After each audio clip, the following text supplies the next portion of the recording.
Hello and welcome to Bright Ideas with me, Anita Rani, a podcast brought to you by EE. Now, have you ever felt pressure to live your best life and weren't sure what that really means? Well, you're not alone.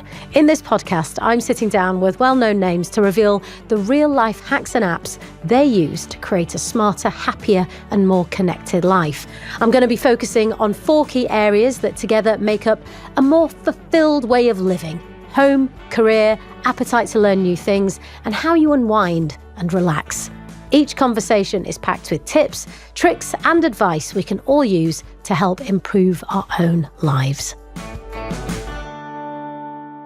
Today's guest is perfect. She is a true national treasure, having burst onto our screens a decade ago in one of the UK's most beloved TV shows and has since become a household name. Whether she's writing best-selling books, hosting award-winning shows, or using her platform to champion important conversations, she does it all in her own style and always with a bright smile on her face. It is, of course, the unstoppable force, Nadiya Hussain, MBE, baker, author, presenter, and queen of the bake-off tent. Well, it is lovely to see you, Nadiya. It's always lovely to see you. Okay, I always start with the same question. On a happiness scale of 1 to 5, how are you doing right now? Happiness scale 1 to 5, 4. Maybe sometimes right down the middle, and a 3. But probably a 4 or a 5. It depends what time of the day you catch me, to be honest. Like, I will probably go and see my nephew and niece later, and they're 4 and 3. And my happiness scale would be way past 5. They're so small and they're joyful. So yeah, it fluctuates, but I'm probably about a 4 right now. You strike me as somebody who's generally quite on the positive side of life. We absorb your energy, Nadiya, whenever you are on our screens or whenever I hear you in interviews or anything. There's just so much positivity that comes from you. Even if you're talking about things that are quite negative, you generally give off a very positive vibe. Do you know what? That's nice to hear, but I don't know. Is that just... I'm generally quite a glass half empty. I'm not a glass half full. So I think, when I give off positivity, I think that's when I'm really trying, if that makes sense. But I work really hard at trying to see the good in things and trying to be really ultra positive, especially now that I've got teenagers. I've kind of realized that there's no room for glass half empty, because I've got to pave the way and I've got to show them that there's light and goodness in everything, and we've got to just go with the ebb and flow that is life. We've just got to keep moving forward. Maybe then it's because you're able to articulate how you're feeling so well and speak so honestly about whatever it is you're experiencing. And we have seen you experience it since the minute you won Bake Off, right? Yeah. I feel like we've been on this journey with you, and we are with you. Yeah. And maybe because you're so brilliantly able to express and share with us honestly your vulnerabilities, I guess.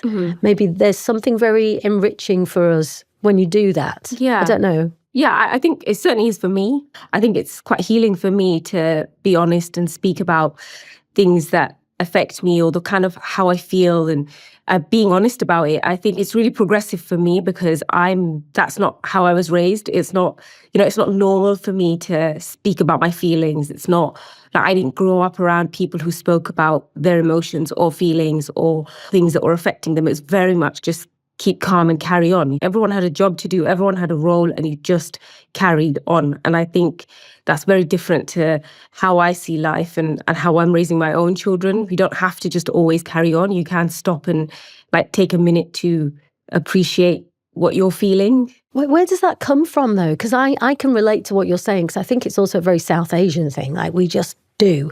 Yeah. And as someone who actually finds it really difficult to talk about how I'm feeling, still really find it. It's as soon as someone asks me a question that's deeply personal, I'm a bit my bristles go up. Yeah. Where do you get that from? Where does that ability to be able to just talk about it? I think part of it has come from trying to cope with my anxiety and my PTSD. I think it's been really important for me to speak openly. And don't get me wrong, it's definitely not easy. I've struggled as well, especially as the kids have grown older. It's really interesting because I've raised them to speak about their feelings. And then when they do and they're brutally honest about how they feel, I can feel my bristles go up because I'm like, oh, I have to actually, like when you raise them that way, you have to actually hear it and sit with it and understand it and know how you're going to respond in an appropriate manner. And even for me, I realized that I'm not as comfortable with it as I thought I was. But now having raised children who are much older, like actually listening to their truths and how they feel, I realize that this is the part of my life where I have to learn to really open up as a parent and just as a person. So yeah, I've just learned a lot in the last 3 or 4 years, especially just my kids alone who've taught me so much about truly what it means to be open and honest and genuine. And they've definitely taught me that, because it's really easy when they're small, because you can say things and you can sugarcoat things and you can speak in a positive way that makes them feel like you're listening. But when they're this age, 18, 17 and 14, they say it as it is. They don't mince their words, and you're like, oh my God, this is what it means to be honest. At least they can be honest with you, Nadiya. Yes. Isn't that amazing that you've got 3 teenagers who want to be honest with you and tell you everything? Yeah. Do they tell you everything? They don't always. Don't get me wrong, they're teenagers. They will always hide things or hide certain bits of information, I'm sure. But I was a teenager. I did the same things. Right. I've got quite a few questions to get through. I'm going to start with a couple of quick fire ones, all right? Mm-hmm. Share a recent moment when you felt most alive or content. Just a beautiful moment in your life recently where you've just felt such life satisfaction. This is going to sound ridiculous now, and I love driving, and I love driving anywhere. I've driven all over the country. Love it. And I got really stuck with my anxiety, and my husband needed picking up from the airport. And I said to him, no, I'll just send a driver or something like that. It'll be fine. And I just refused to pick him up. And he said, I don't understand what's going on. You can literally do everything in the world and you can't pick me up from Heathrow. And I'm like, I just can't do it. I couldn't do it. So I got in the car and I was like, yeah, no driver, I'm going to do it. And it sounds really ridiculous. I drove myself to Heathrow, which I've done hundreds of times. And for some reason, I got stuck in a rut and I couldn't do it. And I got to Heathrow. First thing he said was, see, I told you could do it. And I was like, and I know it sounds ridiculous, but I did that and I felt so proud of myself. I made myself believe that I couldn't do it. And I imagine how often we do that in life to ourselves. Yeah, all the time. Okay, what meal makes you happiest? That's quite a big question.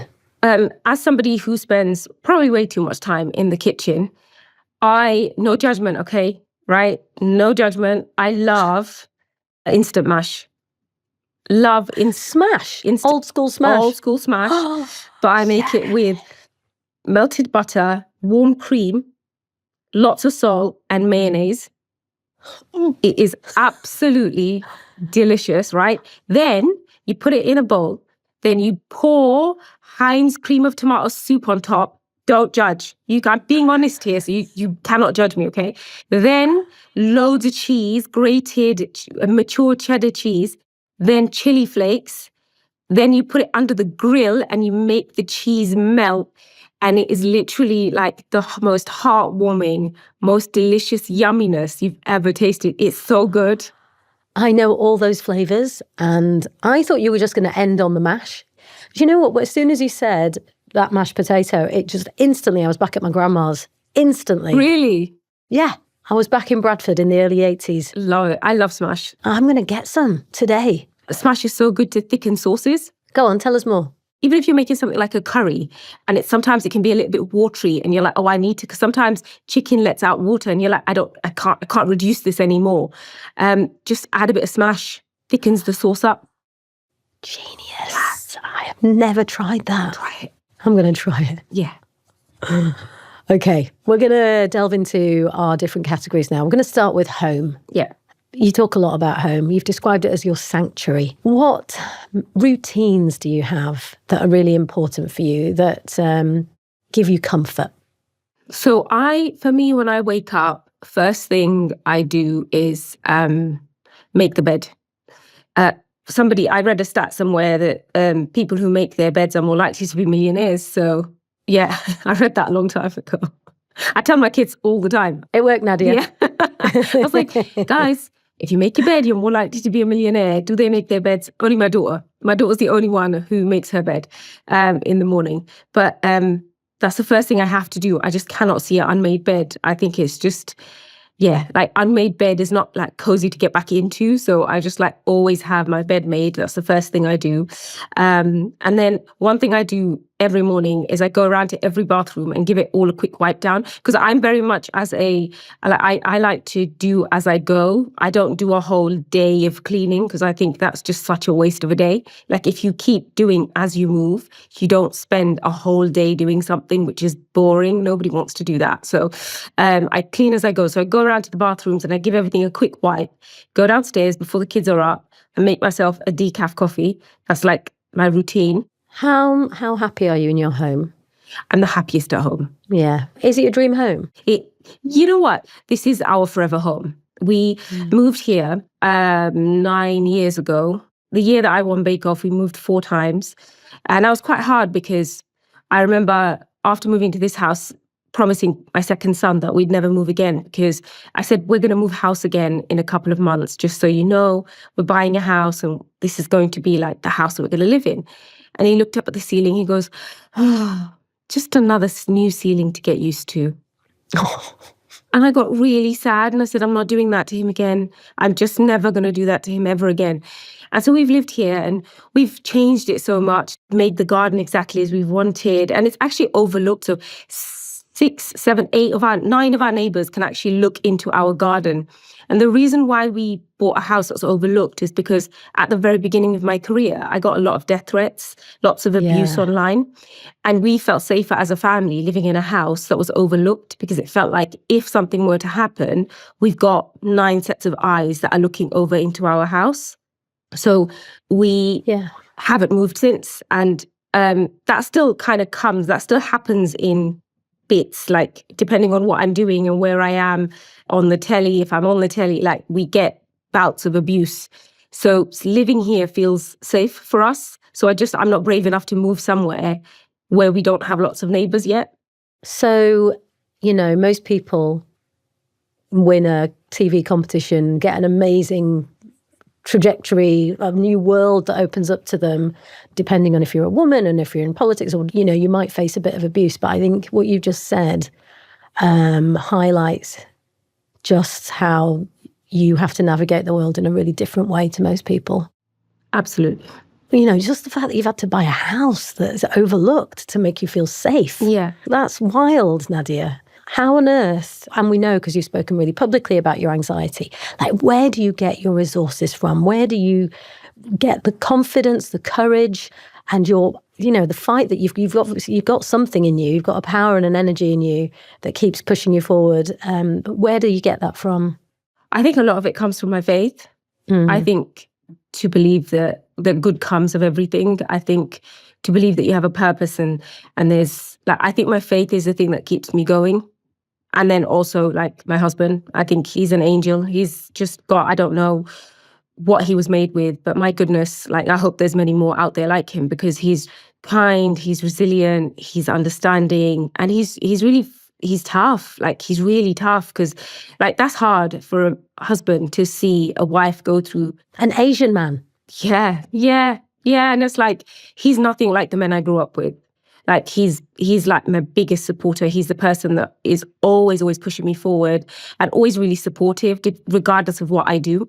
And I think it's really hard for any man, no matter where you're from, to watch your wife be abused or to have any negative feedback towards your wife. And death threats is just a whole other beast in itself. So I think without him, we would have really struggled. Without him, I don't think I would have been able to do half the stuff that I do. I want to talk about your new book. Yeah. Tell me about Ruza. Yeah, so Ruza is, I'm Bangladeshi and I'm Sylheti, and we say Ruza for Ramadan and for fasting. That's the word that we use. It's about celebrating Ramadan. It's 30 days. It's 1 month of the year, 30 days where we fast during sunlight hours. And it's a huge part of Muslims' lives. And to be able to write something like this is just massive for me. And I've wanted to write it from day dot. And it took some convincing and sort of started writing it 3 years ago. And here we are. It's, yeah. What convincing did you have to do? Why do you think people weren't convinced?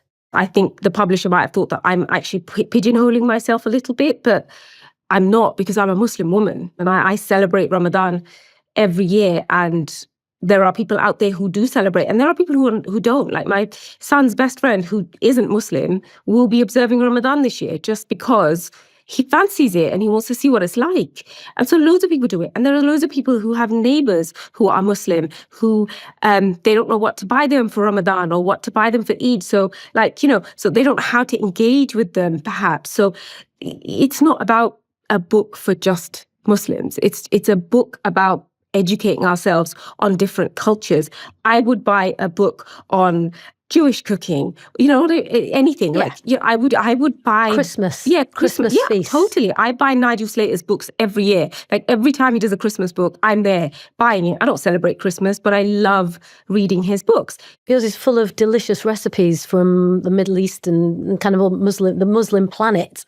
And also billions, by the way, billions of Muslims. Exactly. A lot of potential for sales. Yes. I mean, I think it's a beautiful book, and it's totally different to what I would normally do. But like, to be able to give a little bit of me so wholeheartedly in a book is something that I've never, ever been able to do. It's a beautiful book and I'm really proud of it. And I'm glad, even though it took some time, I'm glad that it is finally here. Me too. Yeah. Well done. Thank you. Congratulations. Thank you. It is a beautiful thing. And you're right, Ruza is a beautiful word. Yeah. It is just something very satisfying about saying it as well. So we're going to move on to work. And you've said, I think, somewhere that saying yes to opportunities has been pivotal in your journey. Explain more, and would you advise other people, if they're stuck in their career, to start saying yes? Because often you hear about the power of no. How do you navigate the yes and the no? A lot of my yeses and nos have been based on how it works for my family. I'm very lucky because my husband works from home, so he can be around quite a lot, but they're much older now, so I can be away as much as I want to, really. But I think there's this idea that I have had all these opportunities and I've just said yes to all of them. And it's usually timings or where the kids are. But I've had to say no to loads of stuff.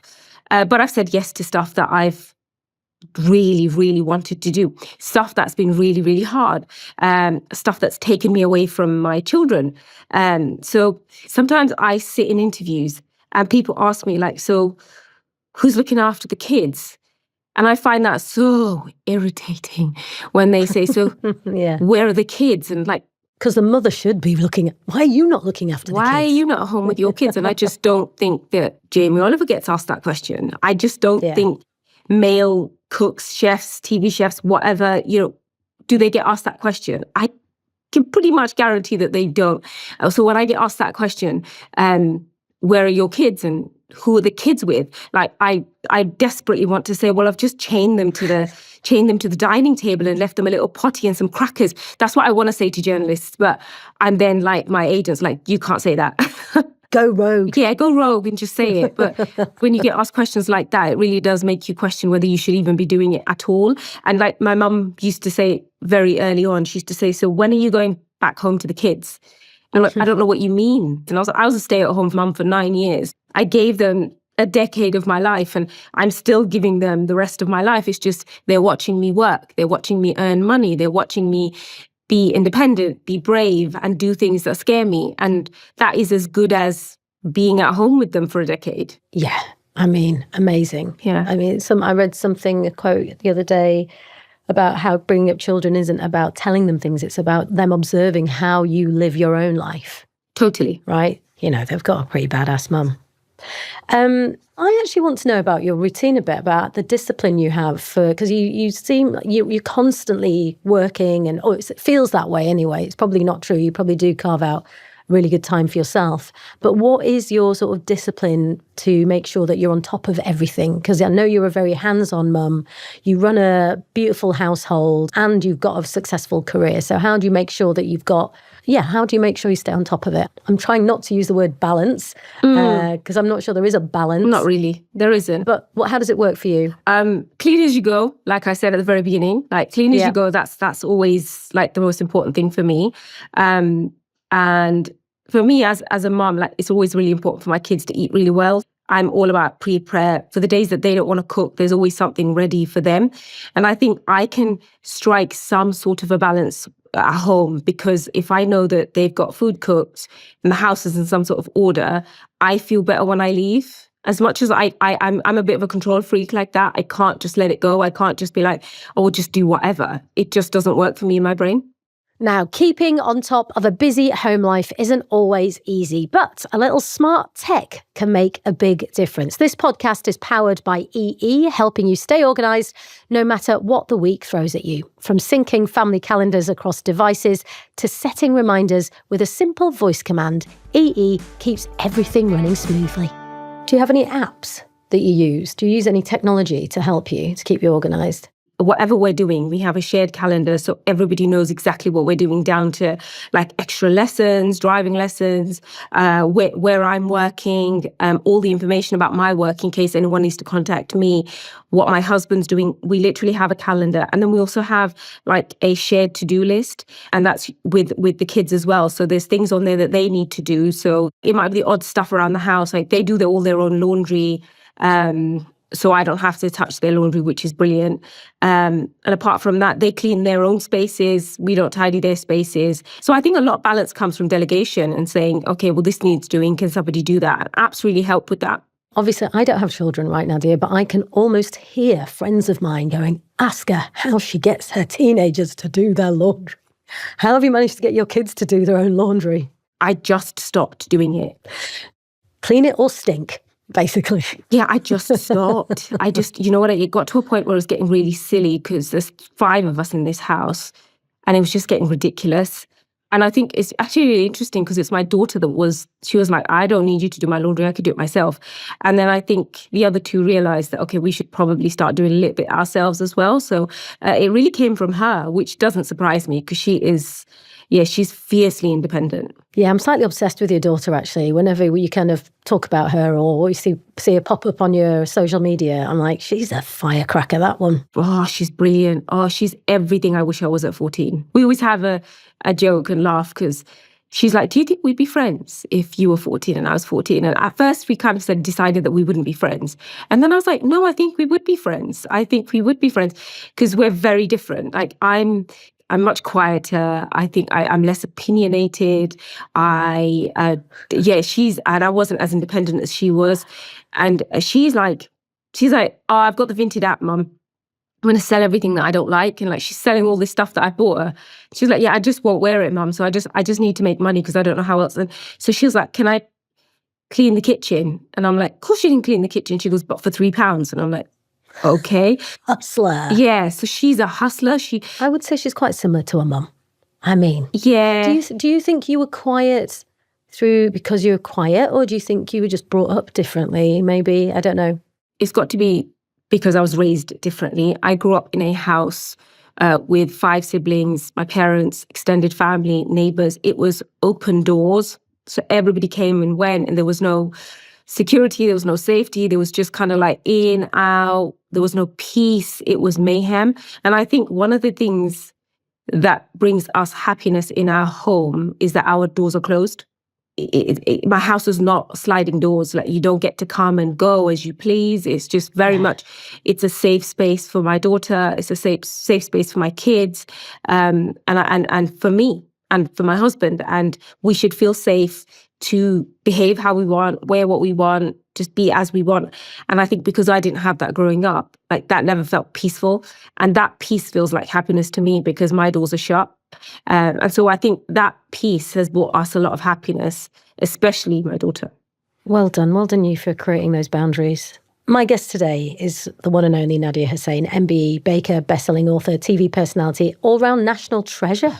How does that feel when you hear people describe you as national treasure, but also Nadiya Hussain, MBE? Yeah, oh goodness. When I think about the MBE, it just always takes me back to my granddad. So my maternal grandpa, he's the one that came to this country first. And he was beaten up and left for dead 3 times, ended up in hospital, nearly died 3 times because he was one of the first Asian immigrant men to come to a very English part of Luton. And he was beaten up so badly.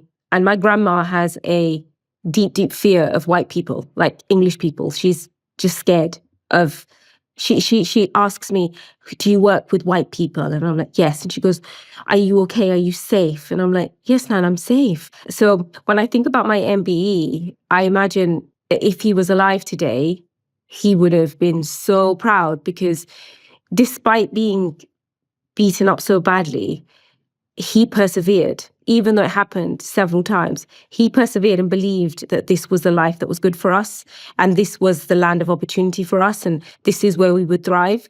And I think if today he was alive and he'd seen me on the television and seen books, and he would have looked at me and he would have looked at the MBE and he would have said, well, this is what I did it for. It was worth it. So yeah, when I think about my MBE, like, it's bittersweet, because if he was alive, I think he would have been so proud. But like, when I told my dad I got an MBE, he goes, isn't there an honour higher than that? And I'm like, oh, for God's sake, Dad. Oh my God. Seriously? Don't worry, there's time yet, Nadiya. Dame Nadiya.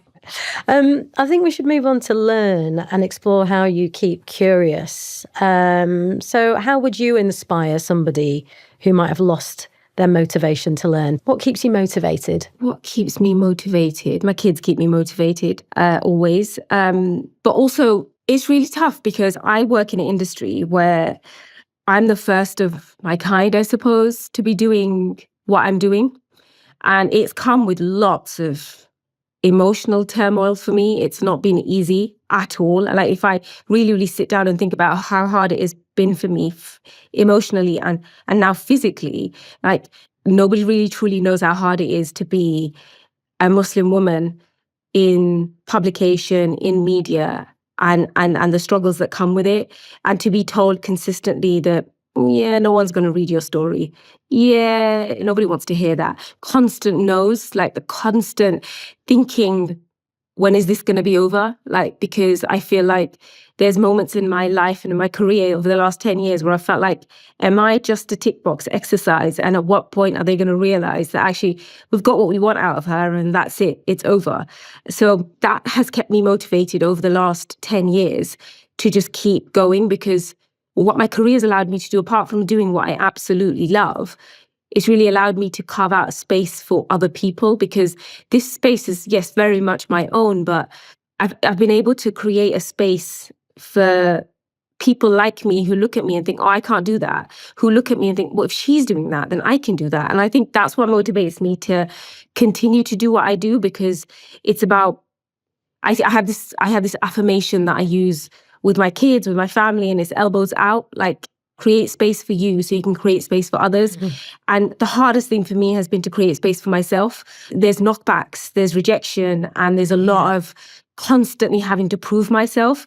And as wearing and draining as that is, there's a bit of me that's the thing that keeps me motivated. I hate the fight, but it's the fight that keeps me going. Yeah, I hear you. Yeah. I've never said this to anybody because I've never interviewed you before, because there's only one of you. Yeah. Which is, I completely relate to what you're saying. But you have the ability to just vocalize it. You know, you just say it as it is, that it is a struggle. The rest of us might be thinking that, but we just kind of get on with it because, you know, just in case you can't say anything to upset anybody. I feel like there's something in you that is just like, you have this ability to just explain things and say it like, this is my experience. Take it or leave it, but I'm just going to tell you the truth. Like, you've almost given me permission to go, yeah, she's everything she said. Yeah. And then some. Yeah, I don't want to lie and make out like it's easy, because it isn't. Yeah. It is not easy to go into a room and be the only one of you. Yeah. It's so hard. Unless you've ever walked into a room and been the only person in that room that looks like you will never truly understand what it's like to feel othered, to feel isolated. And there's this huge pressure to fit in. I'm just not there anymore. Like, I don't want to conform. I don't want to fit in. I just want to... Has that happened to you when you were coming up through your career? Yeah, I think it's happened throughout my life. But I really definitely felt like I was different. Like, it's a moment for me in my life when it was... I was coming back from college, and it was September the 11th, and it was when the Twin Towers, when it happened. And I remember coming home, and a white man stopped, an Englishman stopped in his van, and he spat in my face, got out, spat in my face, got back in his car and left. And I had no idea what that was about. That was the first time I truly, truly felt othered. And I was like, I don't really know what happened. Then I got home, like in floods of tears, and explained to my parents what happened. And my dad said, look what's happening on the telly. And then I was like, oh. And I almost just said, oh, okay, I justified his actions. I was like, oh, okay. That's why. Oh, it makes sense now. Okay, I can see why he hates me. So, yeah, I'm just not in that space in my head anymore where I feel like I need to conform or to try to fit in, because it's just, I can't, I never will. Don't. Yeah, exactly. Never will. Never will. That's the point. We never will fit in. No. We might as well just be ourselves, be yourself. Can I ask you about your love of knitting? Yeah, I love knitting. I can't make anything but scarves. When did you pick up knitting?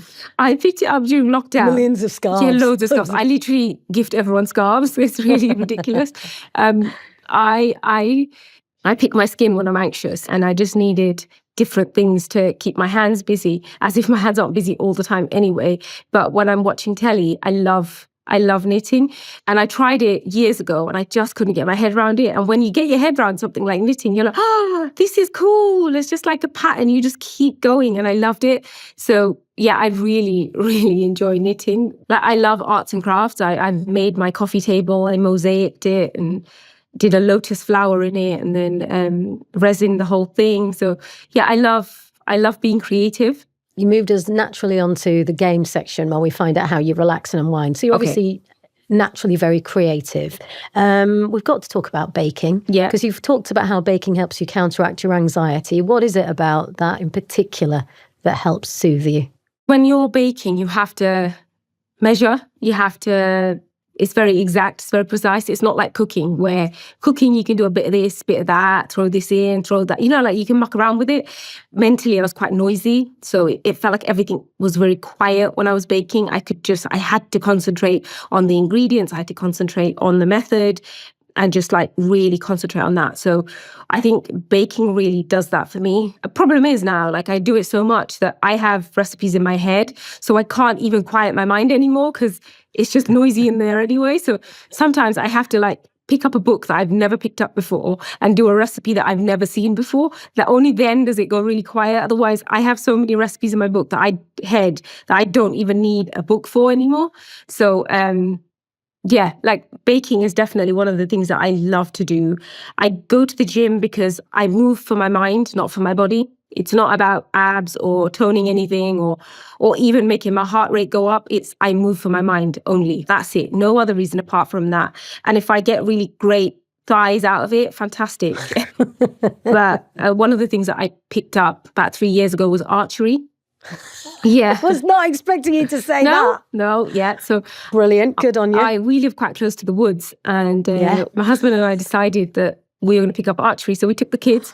We had a trainer and he taught us to do archery. Fantastic. My kids didn't take it up, but my husband and I have. So whenever we get a chance, we walk down to the woods, take our bow and arrow, and it is the most, oh my goodness, it's like you feel so powerful. And there's a moment of stillness where you pull it back. You have to be still. There is no sudden movements, and it's very precise. And there's something about that, the strength and the power that it takes to just be still in that moment is a beautiful, beautiful thing. So I love archery, and then last week I took up fly fishing. Of course you did.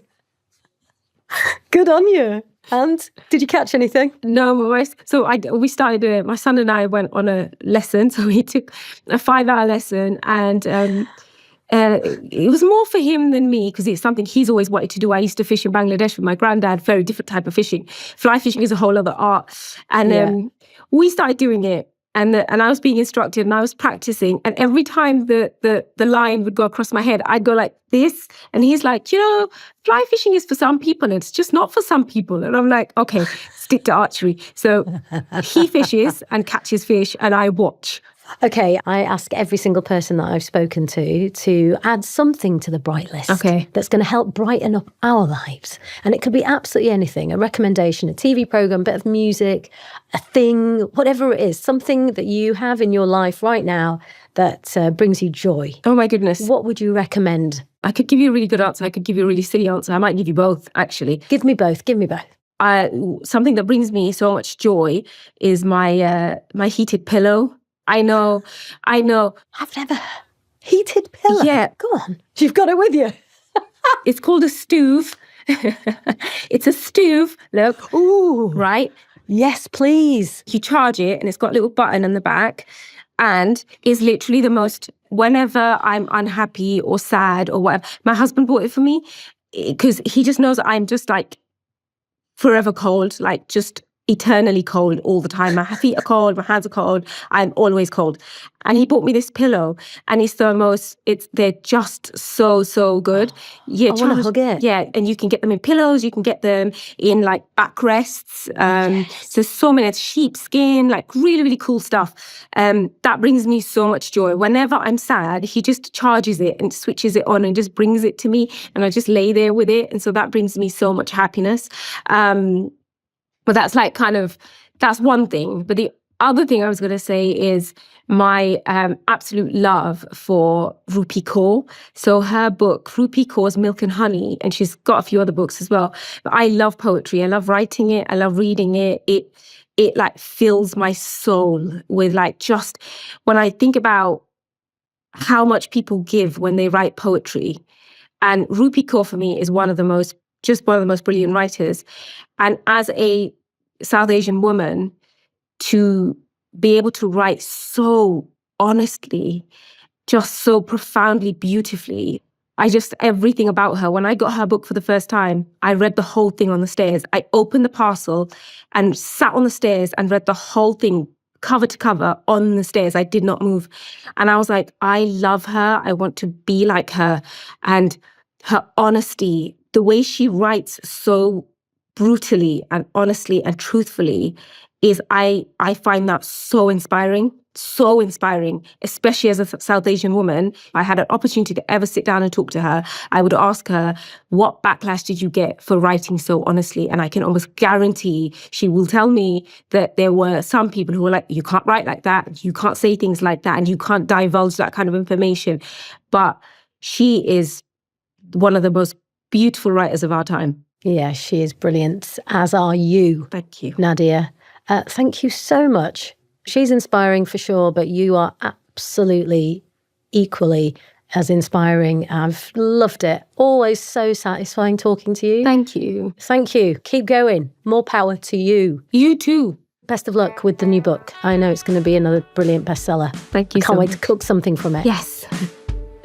So that is it for another episode of Bright Ideas with me, Anita Rani, brought to you by EE. Please join me next time for more conversation where I uncover the tips and tricks to live a brighter, better life. And if you want to hear more about EE's bright tech ideas to help make everyday life that little bit easier, visit telegraph.co.uk/smartlife. There's lots of smart advice, from setting up parental controls to keep your kids safe online to making sure you never run out of data when you need it most. Until next time.